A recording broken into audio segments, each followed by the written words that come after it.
Matindi ito. Matindi itong bagong video ni Dean Chase, mga kababayan, na kung saan in-interview na mismo, mga kababayan, yung lalaking sinasabing hinahire daw ng mag-asawang Ngagba, mga kababayan, para tumira sa kanilang likuran. Oh! Aroy. Yung sinasabi, mga kababayan, na too big, masyado daw malaki sa kanya, mga kababayan. At dito mga kababayan, nakita mismo ni Dean Chase ang video na kung saan, mga kababayan, nahagip sa camera na andun si Madam Lisa Di Umano. Pero ang malala ay eto raw si Madam Lisa sa video na nakita ni Dean Chase, mga kababayan, ay hubot-hubad pa. Yak! Ew! Huwag mong ipakita sa amin yan, Dean Chase, ha? Basta kung anong tinutukoy natin, mga kababayan, panoorin po ninyo itong video ni Dean Chase, ha. Oh, by the way, kung gusto nyong manood, mga kababayan, ng dire-diretso kay sa video ito ni Dean Chase, puntahan nyo ang kanyang Facebook page, mga kababayan. Hanapin mo Dean Chase. Puntahan na ninyo ngayon mismo, mga kababayan. Doon nyo panoorin. At saka i-follow nyo na rin, mga kababayan, ang kanyang Facebook page dahil mukhang ginulpi na naman, mga kababayan, ang kanyang Facebook page at hindi nakikita, mga kababayan, sa newsfeed. Kaya ito, mga kababayan, sinishare natin sa inyo. Pero galing po ito kay Dean Chase, mga kababayan. Pahiram muna nito, Dean Chase, ha. What we're looking at here is a video of Mr. T. Nakatingin siya, mga kababayan, ha. Nanood siya nung video, mga kababayan, ni Mr. T. Ang meaning ng Mr. T, mga kababayan, yung alias si Too Big, masyadong malaki, Mr. T.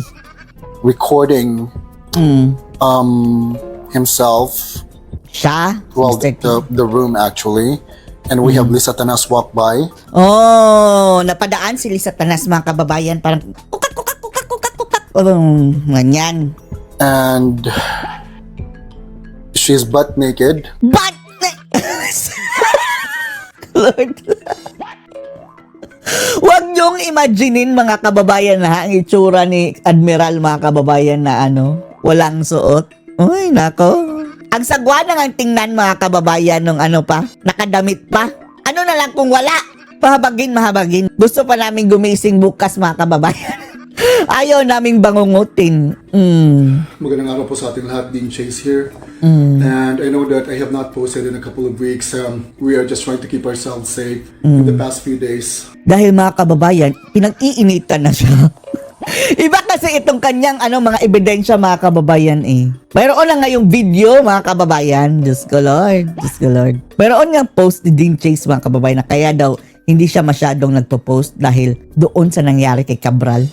Sana nga lang protektahan ninyo si Dean Chase, Lord. I know that I have posted a couple of weeks ago that we were supposed to do a live interview with Mr. T. That's the code name of Mr. Too Big. That's the Too Big that we have actually agreed upon na gagamitin namin sana sa live interview namin. We have made a lot of changes because he's made a lot of changes in his terms and conditions as well on how to do the logistics with the interview. And what's been happening this couple of days had actually palang nangyari? How to move forward kasi po anong nangyari? Mukhang may masamang nangyari. a couple of weeks ago before Mr. T actually arrived here, when we started talking about the possibility of doing a live interview, tell all that happened on one of the sex parties that Grabe! Kadiri naman itong mga taong ito, mga kababayan, yung mag-asawang Ngagba. Bimbangan party, mga kababayan, yung mga itsura nila, Diyos ko Lord! Lisa Tanas and Bangag had actually done, and we were lucky enough to have gotten in touch with one of the attendees of those parties. And yun na nga, gusto sana namin mag-live interview, pero Hoy, by the way, ha, pati si Kubuloy, mga kababayan, mayroong impormasyon tungkol dyan sa pinaggagawa nilang bimbangan party with Bembang, mga kababayan, ha. Bago nakulong si Kibuloy, mga kababayan, yan ang kanya pinasabog. When I told him about the break-in na nangyari before he arrived here in Los Angeles, I'm going to show you the picture. Nilooban pala si Dean Chase, mga kababayan. Into the penthouse unit. And nireport na namin ito sa police, and we have already reported to the landlord, but we have not actually linked it to what's been happening and of course what I've been doing on the internet as well, because we really don't want that kind of attention for now. Pero mukhang may kaugnayan. Hindi sila nilooban dati-rati mga kababayan eh. Ngayon lang na nagsalita na siya ng ganito mga kababayan eh. But we have already reported it to the police, and yun na nga, medyo natakot siya. And only recently, in the past few weeks, that we've been trying to figure out the logistics of the interview that we were supposed to do. Mr. T had actually realized that the thing that we are doing is really heavy. Mabigat. Yung una, akala lang talaga niya na, okay, yeah, we're going to do an interview, and then that's it. When we were talking about the logistics, and yun na nga, parang na-realize niya na ang bigat po talaga, pala talaga ng gagawin namin. There's going to be Ako, hindi ka magsasalita, patatahimikin ka niyan habang buhay. Sabugin mo na. Magsalita na kayo, para tabla na. a lot that will be placed on the line. It's not only for me, but for him as well, especially. Kasi he's the one who's actually going to tell everything. And he, of course, signed an NDA, a non-disclosure agreement, before he actually went to one of these sex parties. And yun na nga, takot na takot siya. And he got paid.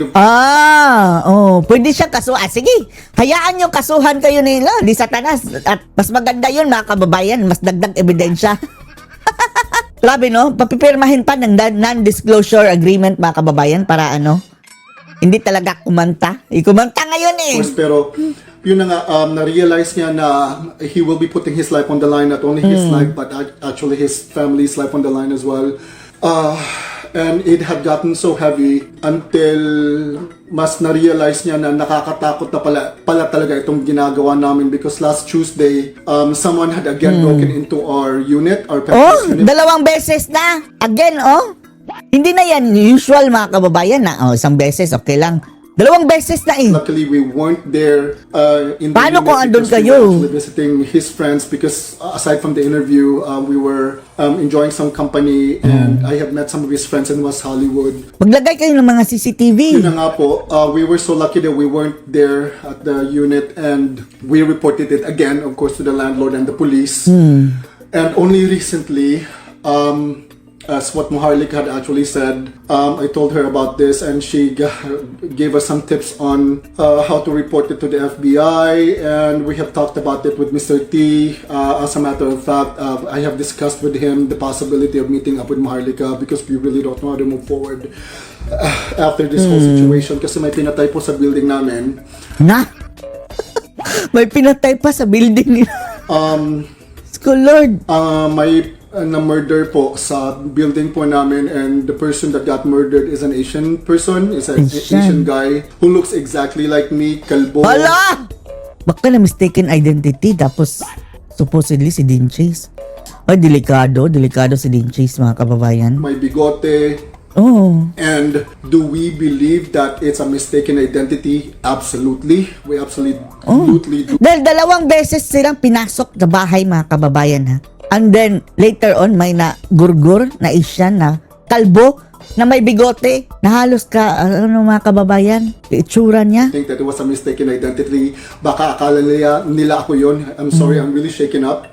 And we are actively trying to find a temporary place to stay for the time being, while lumipat muna we're kayo. trying to figure out on how to move or where to move. As a matter of fact, Grabe nitong napasok na ni Dean Chase mga kababayan, no? For now, Mr. T is really scared, and yun na nga po, nireport na namin sa FBI, the forensics were there, and it was ruled as burglary, pero ang nakakatakot... Ipapalabas nila yung ganyan eh. Pinapalabas ng mga kababayan, di ba? Yung kay Cabral nahulog. Kaya po kasi last Tuesday, wala naman pong nawala sa building po namin, sa unit po namin wala pong nawala. And so, sa room din po nung pinatay po, wala pong nawala lang po sa room niya. Bakit? It was just plain murder. So, hindi yan But they pagnanakaw. said that it was probably burglary, so... Probably lang, pero walang nawala eh. We really wanted to... Maharlika actually told us to tell the FBI what's going on, but Mr. T, he doesn't want to do anything with a murder case, and as a matter of fact, takot po siya sa mga nangyayari these past few days. Sigurado tayo mga kababayan, kilala ni yan, nung mag-asawang agbayan si Mr. T, too big. Oh, baka yun ang patahimikin. Magsalita ka na ngayon na. Pero wala na silang magagawa. And yeah, that's what's been happening. For now, we are safe, but it's Damay tuloy ang partner mo din. a lot. A lot has been happening po, lalo na po nung pagkamatay ni Miss Cabral. We think that they are really trying to do a major cleanup po sa image ni Bangag ni Satanas. What we can do for now is I'm going to show you a couple of clips from the interview. Sige. Ito na mga kababay sinasabi natin. Mr. T's voice in the interview as well as he requested. Just a couple of clips from a couple of questions that I have thrown in the director's cut, which he has already approved as well. So yeah. Let us watch that. This is the kind of government that we are dealing with. Gobyernong ngagva mga kababayan.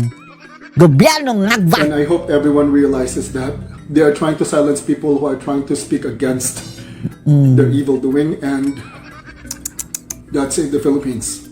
God save the Philippines. Eto na mga kababayan. Cuts from the interview will now be shown. The clips are taken from the director's cut. Wow. That was supposed to be posted days after the live interview. Yeah, I really don't understand where you're coming from. It's really nerve-wracking what we're doing, and the room's vibe is really heavy, and I'm pretty sure the rest of the people in the room as well is feeling that vibe. But I'm pretty sure that the people who's watching us right now do understand that what we're doing is something that's really serious, and it's a lot. So let me ask you a question, Mr. T. Okay, question. Pero anong motive ni Mr. T mga kababayan na lumabas? Anong magigain niya? Pilipino ba yan si Mr. T? Mukhang Phil-Am siguro yan mga kababayan. At concern pa rin sa mga nangyayari sa ating bansa. Kagaya nito si Dean Chase mga kababayan. Wala silang makukuha, no? Kapahamakan lang mga kababayan, pero pinili pa rin nilang lumantad para magsalita dahil sa pagmamahal sa bansa. Your ethnicity is mixed, right? Mixed. Yes, my mom is Filipino, my dad is Portuguese. Okay. Filipino, Phil-Am, Portuguese pala mga kababayan. Kaya pala, naiintindihan natin. Concern pa rin sa ating bansa mga kababayan. Yeah. Tell us a little more about that. All I know is my mom is from the Philippines, my dad is from Brazil. Mom is from the Philippines and dad is from Brazil. I was born and raised in San Francisco. Never really learned life beyond what I know. I, however, identify as a Filipino. Identified as a Filipino pa rin siya mga kababayan. So, that is, mga kababayan, the reason why. Mahal pa rin niya ang Pilipinas. Yes, there's a really discernible voice in the audio saying that it's too big. But yeah, before we too get big. to that though, what made you Kayo wag kayong na mag-demand na makita pa yung tubig. want to send me that audio way back March? Paano tayo dyan ma-report? Well, I saw your video when it first blew up and thought the story seemed like a very familiar one. So I started going down this rabbit hole and realized you were talking about a high-profile couple that I had encountered in a private sex party. Na-realize doon niya mga kababayan na etong mga na-encounter niya sa bimbangan party is mga high-profile people. That is why I reached out. Right. Just so the audience would know who we are talking about. We are talking about Bangag and Lisa Tanas, right? Okay, please continue. So, yeah, I realized you were talking about them and had seen how the media in the Philippines was deliberately not covering the story. Oo. Itatranslate lang natin mga kababayan dahil hindi masyadong maliwanag yung pagkakasabi dahil mayroong voice changer. Ang sabi niya, nag-decide daw siya mga kababayan na i-take up ito at lumantad mga kababayan dahil ang media sa Pilipinas ay pinaggulang bahala lang ito mga kababayan. Hindi ito tinatakel. Kaya lumantad Now siya. their supporters were saying you were spreading fake news. Tapos, ang pinapalabas mga kababayan, nagkakalat daw ng fake news si Dean Chase. I just knew I had to reach to you to let you know that I believe you. Gusto lang daw mag-reach out mga kababayan ni Mr. Tubig na naniniwala siya sa mga sinasabi ni Dean Chase.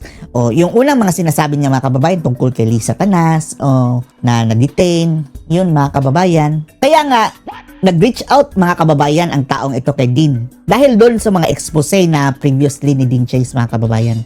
Dahil gusto niyang mag-contribute mga kababayan sa kanyang mga experiences sa mag-asawang hagbang ito. such that I've been an active participant on one of their parties. I really Dahil active participant daw siya dati mga kababayan sa kanilang isa sa kanilang bimbangan party. appreciate you for reaching out to me first. I know that must have taken a lot of courage to muster up that kind of courage to actually message me first about that audio. Now, Mr. T, can you please Mr. T? take me back to how you have gotten into this deal with them? Okay, I remember it was towards the end of November 2023. 2023. Hala, presidente na si Ngagva. So, His Excellency na siya dito mga kababayan. During the San Francisco Festival of Light, I got a text message from one of my guy friends that a couple was looking for a second guy to attend a private party.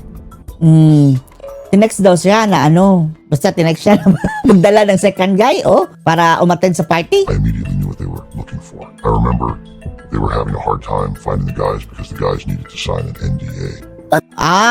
Naghahanap sila ng second guy mga kababayan daw. So siya ang napiling second guy siguro. Tapos nahirapan sila ng maghanap dahil kailangan daw magpirma ng non-disclosure agreement mga kababayan. Isang kontrata na bawal mong disclose ang iyong mga pinaggagawa dyan. Ngayon mga kababayan, nilabag na niya ang NDA. An NDA, a non-disclosure agreement, right? Yes, and guys don't want to deal with that kind of drama. I asked my guy friend if we're going to be compensated. And he said yes. I told him I was down for it. Wow. Okay, take us to when you first got to meet them. So tinanong daw niya mga kababayan na compensatan ba daw siya o babayaran. Yes, of course! So ginrab na niya. I pulled up to the location they sent me. It led me to a luxury hotel. The Pinapunta daw siya sa location mga kababayan at ang lokasyon na iyon isa doon sa luxury hotel. Fairmont. I was greeted by a security. I introduced myself, to which after they immediately had me sign the NDA. Pagdating doon niya sa hotel mga kababayan, ginrate daw siya ng security. Hello, Mr. Too Big! Pirma muna! Pinapirma muna ng NDA, non-disclosure agreement mga kababayan bago pumasok. They led me to a room a few floors up. I didn't really know what to expect. Pinapunta siya sa mga kababayan, sa kwarto na 2 palapag pa ang taas. The moment they opened the door, I had a whiff of a very strong smell that was familiar to me. Pagpasok doon niya ng mga kababayan sa kwarto, sinalubong daw siya ng napakasangsang na amoy. Baho! That's when I saw all three of them going at it. Going Doon niya nakita mga kababayan ang mag-asawa. at it, meaning having sex in a group setting. Yes, I really didn't know who they were. Okay. Pagpasok niya mga kababayan, bumungad sa kanyang paningin ang mga bimbangan na grupo mga kababayan, maramihan. Kaya mabaho. Yak! Yung mga fluid siguro nun mga kababayan at iba't iba pang mga diba kapag mga adik mga kababayan hindi yan naliligo, ang babaho na yan. Ang sabi nga ni Tori, lahat ng adik pangit. Yan, sinalubong siya ng masamang amoy. Though the lights were dimmed, I could clearly see their faces. Oh. There was one lady and two guys. May isang babae at 2 lalaki. Sino yung babae? One of the guys welcomed me in and said, "Welcome to the party." Sabi na lalaking isa, welcome to the party. But it's not really a party until the sausage is out. And so that's when you Pero hindi daw talaga yung party mga kababayan dahil nakalabas daw ang kanilang mga sausage. Yung sausage mga kababayan, yung mga arik nila. started recording the audio. It's not actually just an audio. It's a splice of an audio recording from a long video of the meetup that I recorded. Hala ka! Hindi lang pala yun audio mga kababayan, yung pinarinig niyang tubig. Galing pala yun sa video mga kababayan. Basta mataas na video. Ayun mga kababayan, kapag lumabas yung video iyan, hindi nila masasabing AI yan. Dahil long video Okay, so when you got into the room, what was happening in the room and what led him into saying that it's too big? They were hours in the party already. There were hours. Oras na daw sila. Ilang oras na sila sa party mga kababayan. Got late. The other guy had to leave. It was only just the three of us that were left. So, yung isang lalaki, kailangan nang umalis. So, 3 na lang sila. Grabe, no? 3, kung mag-asawa, mga kababayan, tapos may 2 lalaki. Ang isang babae lang. Tapos 3 lalaki, Diyos ko, Lord. We played around a little bit. Then that's when the lady asked me to put it in him again. Tapos sinabi daw ng babae, mga kababayan, na, ipasok mo ulit. I didn't really know why he said it's too big.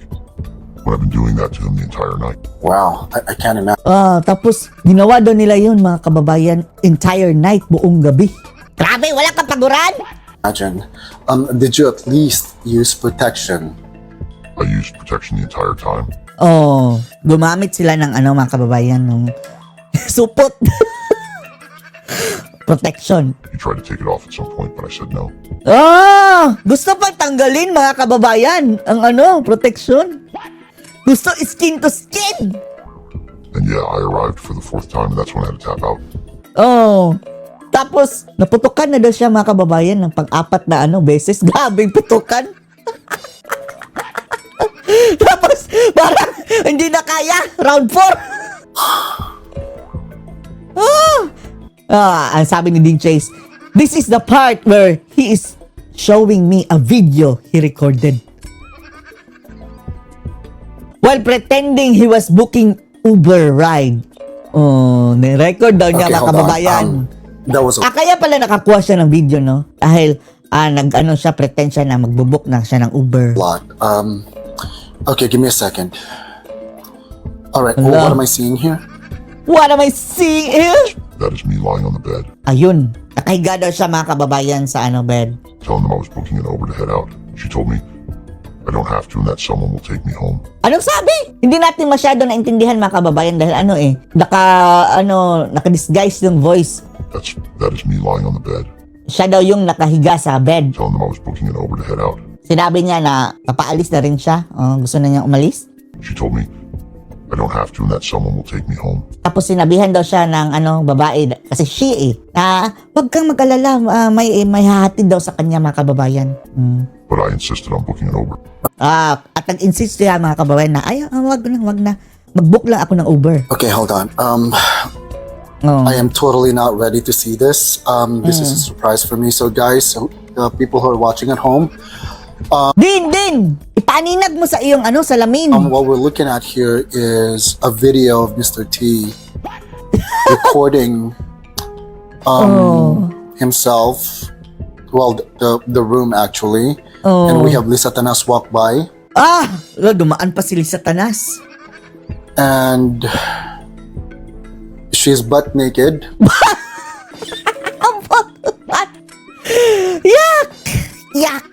Yak! Ano kaya? Hindi ko ma-imagine mga kababayan. Bahala na kayo ma-imagine. That's what's in the video, and then while so you told me that this is supposed to be you booking an Uber, but you're not actually booking an Uber, but Nag-take siya the video. actual recording. What is that thing that's moving up and down though? Baka may gumagalaw pa daw ng up and down mga kababayan, Ano yan? Up, down? It's pretty close to the camera. Malapit sa camera. That's him playing with my thing while I was waiting for my Uber. Wow! Ano daw yun? Close to the camera. That's him playing with my thing while I was waiting for my Uber. That's him! Him mga kababayan ha? Meaning yung lalaki. Sa mag-asawa mga kababayan, yung babae, naglaglakad mga kababayan ng hubot-hubad daw. Tapos, yung him, yung lalaki mga kababayan, yung husband, pinaglalaroan daw ang Junjun ni Mr. Tubig. Kaya pala up and down. Lord! Okay, we need to stop for a second. Nilaro-laro mga kababayan ang kanyang Junjun ni Mr. Nag-nag daw. I'm sorry that we had to cut that off for a minute. That was actually a lot. An entire hour of just talking about that is just too much. I'm not entirely sure if we should actually go through with the live, but I still have one more question though. Sige. Questionin mo pa. Since we're already here in front of everyone else here in the room, let me ask you, Mr. T, Mr. T! why come to Dean Chase? Oo nga, no. I reached out to you because when I saw your video, the story immediately felt familiar. You weren't exaggerating or sensationalizing it. You were asking the right questions about something the Philippine media was clearly avoiding that time. Napilitan siyang lumapit mga kababayan dahil nakita niya ang mga video na ni Dean Chase. Yung pasabog ni Dean mga kababayan na tungkol kay Lisa Tanas na detain siya mga kababayan. Dahil siya ay Filipino, yung si Mr. T mga kababayan, nakikisimpatya siya kay Dean Chase dahil alam niyang there's something wrong talaga mga kababayan dahil bakit silent dito ang Philippine media? doon sa issue ni Lisa Tanas na na-detain mga kababayan. Tapos si Dean Chase lang ang mga kababayan nagsasalita. When I saw people attacking you and calling it fake news way back in March. Tapos inaatake at sinasabihan daw siyang fake news way back March mga kababayan. Oo nga no, sabi fake news daw. Kung ikaw nga noon mga kababayan, di ba, post ka sa Facebook, ipipinalize ang iyong mga kababayan account sa Facebook na nag-detain si Lisa dahil fake news daw. Facebook kinasangkapan nila mga kababayan para mang silence ang account. I knew you were telling the truth because I was there. I was literally part of one of the pleasure parties you were exposing. Alam daw niya mga kababayan na nagsasabi ng totoo si Dean Chase. I chose to come forward not because I want attention and not because this is easy. It's honestly terrifying, but because staying silent would make me complicit. Dahil ang pananahimik daw mga kababayan will make him complicit. Watching the story get buried and seeing you take all the heat for speaking up pushed me to reach out. I wanted you to know that you weren't alone. Gusto rin niyang makipaglaban mga kababayan. Dahil unang-una, hindi daw niya alam. Binook lang sa kanya mga kababayan eh. Hindi niya pala alam mga kababayan na yung mag-asawang Agba pala yun. Yung nag-book sa kanila sa hotel. That what you were saying resonated so much to me. I'm choosing to remain anonymous because my safety matters, but I'm doing this publicly because the truth matters more. The truth matters more. This isn't about me. It's about accountability and about letting people know that what's being dismissed as lies actually happened. That was really beautiful. Thank you so much for trusting me as well. I know that it must have not been easy for you. Ito mga kababayan, hindi na ito parang pakawalan ni nangagngag siguro mga kababayan, no? Kung mayroon siyang video na ipinakita kay Dean Chase. At for sure, andyan na yan kay Dean Chase ang video at andun na yan kay Maharlika. Si Maharlika. Ewan na natin kung hindi nasuka si Maharlika. Nakita si Lisa na hubot-hubad mga kababayan. Ay nako, baka mahampas mo ang Madam Maharlika ha. Cellphone mo niyan, kung nakita mo yung video na. To answer all these questions and Ako hindi ko kaya siguro panoorin yan mga kababayan. Admiral! Ay nako, mahal ko pang buhay ko mga kababayan. Ayoko pang masira. I know that you have made a lot of changes on your terms and conditions and health. I had to cut it because I accidentally said his name. Buti na lang hindi yan live dahil kapag live bistado ang pangalan. But this is what we've been going through these days. Stay tuned. Marami pang kasunod. Para din itong parang serye din ito ni Zaldico Part 1. Part 2. Dean Chase na susunod parang i-drawing mo na lang. Wag yung actual na itsura mga kababayan na Anong interest namin dyan sa katawan ng mga jabadahat mga kababayan? I-drawing mo na lang anong itsura. And then mga kababayan yung video. Hindi na lang. Sige, ipakita mo na lang yung mukha na lang. Yung itsura mga kababayan, mukha ni Palaka. Saang lugar. September 2023 mga kababayan. September 2023 ba yung binanggit niya? Nagpunta ba sila ng USA? Tanungin natin si Gemini mga kababayan ha. President Ferdinand Marcos Jr. visited the United States twice in 2023, April 30th to May 4th, an official visit to Washington, D.C., where he met with President Joe Biden at the White House and visited the Pentagon. Oo mga kababayan, nagpunta nga 2 beses noong 2023. So, andun sa Amerika dahil kung hindi nagpunta ng Amerika mga kababayan, wala na. Totally dismissed na mga kababayan ng kwento. Pero confirmed nagpunta ng 2 beses sa Amerika 2023 mga kababayan. At tandaan nyo, yung mga pagkakataong iyon mga kababayan, palaging sumasama si Admiral. Diba? Yung last na lang na meeting nila mga kababayan nung pagkatapos na nung issue na detain si Lisa Tanas. Hindi na sumama si Lisa Tanas mga kababayan nung minute sila sa White House si Trump. Pero nung 2023 si Biden pa 2 beses nagpunta. Kaya stay tuned.